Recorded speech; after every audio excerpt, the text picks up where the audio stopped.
Yesus pernah mengajar kita bisa mengampuni orang sesempurna mungkin. Berapa kali saya harus mengampuni orang? 7 kali kah?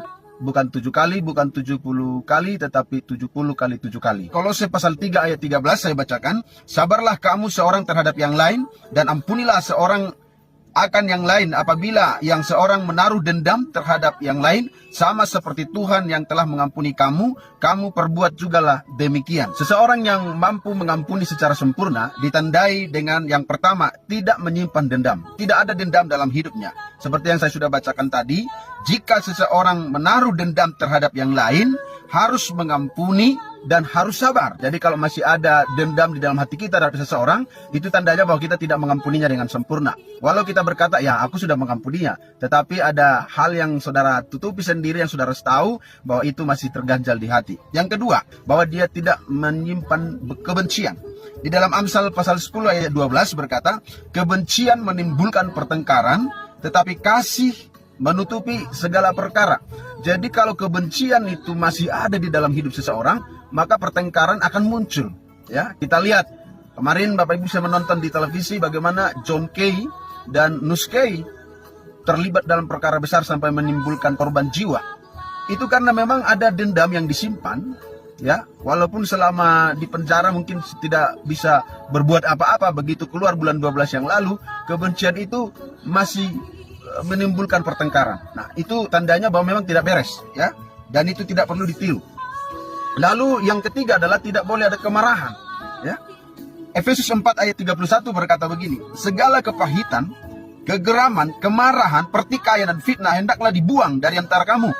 Demikian pula segala kejahatan, ya. Ayat 32.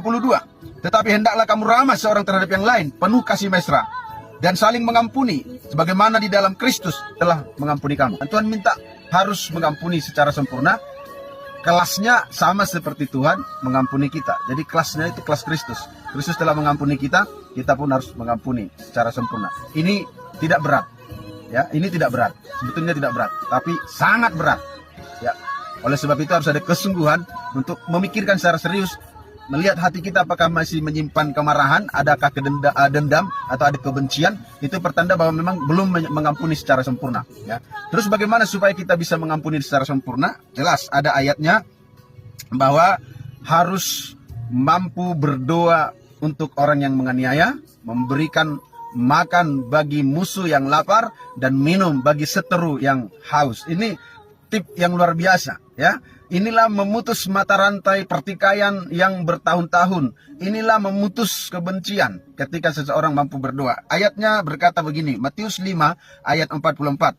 Tetapi aku berkata kepadamu, kasihilah musuhmu dan berdoalah bagi mereka yang menganiaya kamu. Inilah pesan Yesus Kristus. Bagi orang yang menganiaya kita, kita berdoa.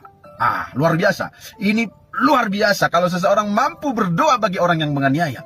Orang yang menganiaya secara fisik kita mengalami tekanan, secara fisik kita mengalami kesusahan, sakit karena diakibatkan oleh penganiayaan. Kita pasti merasakan dendam secara manusia. Tetapi manusia Allah tidak seperti itu. Justru mampu berdoa bagi orang yang menganiaya. Begitu saudara mampu berdoa bagi musuh, berdoa bagi orang yang menyusahi hidupmu, itu kamu sungguh-sungguh telah mengalami pengampunan sempurna atau mengampuni secara sempurna. Lalu Paulus menegaskan dalam Roma pasal 12 ayat 20, tetapi jika seterumu lapar, berilah dia makan. Jika dia haus, berilah dia minum. Inilah maksudnya pengampunan yang sempurna. Nah, hari ini ketika saudara mengalami perlakuan yang tidak baik dari seseorang, apa yang harus saudara lakukan? Apa yang saya harus lakukan? Saya masuk ke kamar, berdoa bagi dia dengan meneteskan air mata.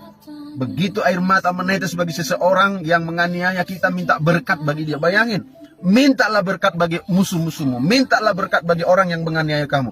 Ini bukan perkara mudah, tetapi sangat sulit maksud saya. Sebab itu harus ada kesungguhan kita melakukan ini. Berdoa bagi orang yang menyakiti, berdoa bagi musuh, berdoa bagi yang menganiaya. Inilah pelepasan pengampunan yang sejati, pengampunan sempurna. Sama seperti Yesus yang mendoakan musuh-musuhnya di kayu salib, dia bilang, Bapa ampunilah mereka, sebab mereka tidak tahu apa yang mereka perbuat. Anak Tuhan, umat Tuhan, saya dan saudara, ini yang paling penting. Apa tandanya saudara telah memberikan pengampunan sempurna pada orang lain? Saudara mendoakannya. Siapa yang tahu itu? Kamu sendiri. Ketika kamu masuk ke kamar dan ambil sikap doa, ambil waktu mendoakan, sebut nama seseorang yang menyakitimu, yang merugikan bisnismu, yang merugikan pelayananmu, mungkin yang merugikan nama baikmu. Dengan tulus hati kau menangis dan minta berkat bagi dia. Tuhan berkati dia, aku mengasihi dia, berkati usahanya, berkati anak-anaknya. Pasti itu telah menyembuhkan hatimu. Kalau kamu masih mengungkapkan kata-kata kebencian, bahkan engkau berdoa yang salah, Tuhan, aku meminta di masa hidupku Engkau membalaskan kejahatannya. Tuhan, biarlah mataku melihat bahwa memperhatikan kecurangannya kepadaku, supaya dia sadar. Ini hal yang membuat kamu tidak akan sembuh. Tapi kalau kita berdoa, Tuhan tolong dia, berkati dia, urapi dia. Walaupun dia busuk-busukkan namaku, urapi dia.